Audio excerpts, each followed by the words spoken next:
A ver, pensemos en esto por un momento. Un pueblo entero vagando por el desierto durante décadas, con una sola cosa como brújula: una promesa. Entonces, ¿cómo se pasa de una promesa, de algo intangible, a la posesión, a tener un lugar? Bueno, de eso se trata precisamente el libro de Josué. Es la increíble crónica de cómo una nación sin tierra finalmente reclamó su herencia. Una historia de fe, de estrategia y del nacimiento de un hogar. Para entender bien esta saga, vamos a seguir el viaje de Josué en 5 etapas clave. Primero, vamos a ver el contexto del libro y la conquista de Canaán. Luego, el reparto de la tierra y el legado que dejó Josué. Y para cerrar, analizaremos los temas centrales que, la verdad, siguen resonando hasta hoy. Ok, empecemos por el principio. El libro de Josué no es solo un capítulo más en la historia. Piénsenlo como el puente que conecta la promesa con la realidad. Es justo aquí donde esa larguísima marcha de los israelitas por el desierto por fin llega a su destino. Y es que justo cuando la voz de Moisés se apaga, una nueva figura tiene que dar un paso al frente: Josué. Se le pasa la antorcha y sobre sus hombros cae una tarea, monumental: guiar a toda una nación para que conquiste y se asiente en la tierra que se les había prometido generaciones atrás. La historia tiene una estructura súper clara, casi como una obra de teatro en 3 actos. Primero, la acción, la conquista militar.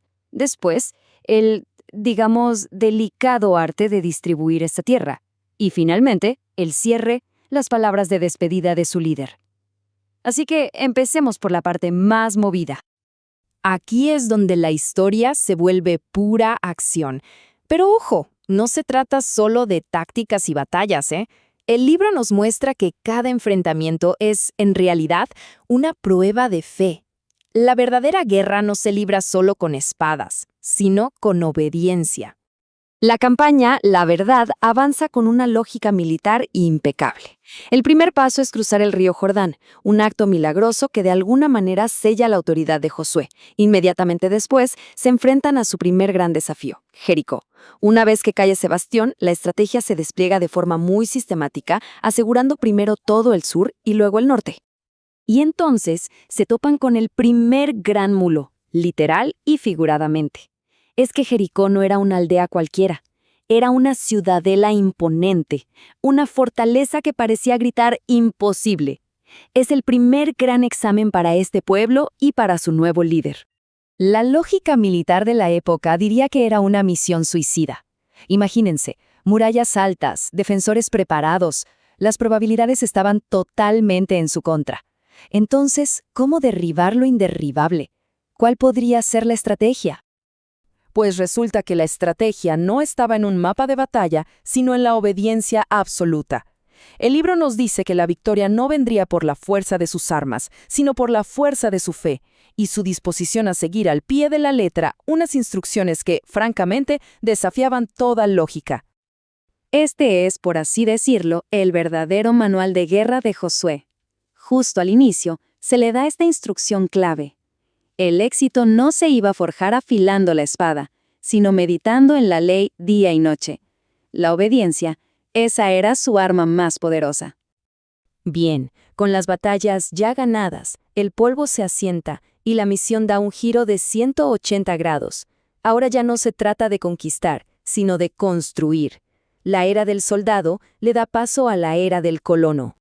Y es justo aquí donde la promesa, que era algo abstracto, se convierte en tierra bajo los pies. El objetivo final nunca fue solo la conquista, sino el poder echar raíces, crear un hogar. Cada tribu iba a recibir su herencia, su propio pedazo del sueño. Pero el reparto no fue una simple división matemática del terreno, para nada. Fue un proceso bastante complejo que reflejaba las necesidades de toda la nación. A ver, si bien las tribus recibieron tierras en proporción a su tamaño, también se crearon lugares especiales. Por ejemplo, ciudades de refugio para garantizar la justicia y ciudades para los levitas, que era la tribu sacerdotal. Su herencia no era la tierra, sino el servicio.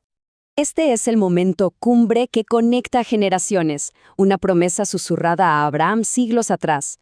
Bajo un cielo estrellado, ahora se cumple con todo detalle, parcela por parcela. Es la prueba tangible, real, de la fidelidad a un pacto que trascendió el tiempo. Con la misión cumplida, el foco de la historia se cierra sobre el hombre que lideró todo. El libro no termina con una batalla, sino con el testamento de Josué, sus últimas palabras a la nación que él mismo ayudó a forjar. El estruendo de la guerra por fin se silencia. Ya no hay más mapas que trazar ni órdenes que dar. Lo que queda es una asamblea solemne. Un líder ya anciano, con el peso de la historia en sus hombros, se dirige a su pueblo una última vez. Y su preocupación ya no es la conquista, sino la permanencia. Su mensaje final es, básicamente, una destilación de toda su vida. Después de todas las victorias milagrosas, les recuerda de dónde vino realmente su fuerza. La clave del futuro, les dice, no está en mantener sus fronteras, sino en mantener su pacto con Dios. Les presenta una elección muy clara: la lealtad que trae vida o la idolatría que los desviará. Su muerte marca el fin de una era. Josué pasa a la historia no solo como un estratega brillante, sino como el hombre que transformó una promesa en una patria. Fue el líder que guió a su pueblo hasta la puerta de su hogar y, por así decirlo, les entregó las llaves. Entonces, si nos alejamos un poco de las batallas y los mapas, ¿qué nos queda? ¿Cuál es el corazón de este libro? Vamos a descubrir las grandes ideas que se tejen a lo largo de toda esta historia de herencia. Hay como 4 grandes pilares que sostienen toda la narrativa. Primero, la certeza de que las promesas de Dios se cumplen sin importar cuánto tiempo pase.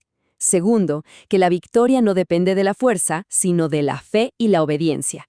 Tercero, el llamado a la santidad, a ser un pueblo diferente en medio de las demás naciones. Y por último, el poder de un liderazgo valiente y consagrado, como el de Josué.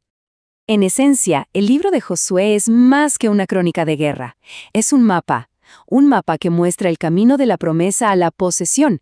Y en ese mapa, la fe y la obediencia no son solo un camino, son la única llave que puede abrir la puerta a la herencia prometida. Y así, esta historia tan antigua nos deja pensando, ¿verdad? Nos lanza una pregunta que es súper actual. En nuestro mundo que está lleno de promesas rotas y de caminos inciertos, ¿qué significa hoy luchar por una herencia? ¿Qué valor le damos realmente a la fidelidad, a la obediencia y a un liderazgo que se guía no solo por la estrategia, sino también por la convicción?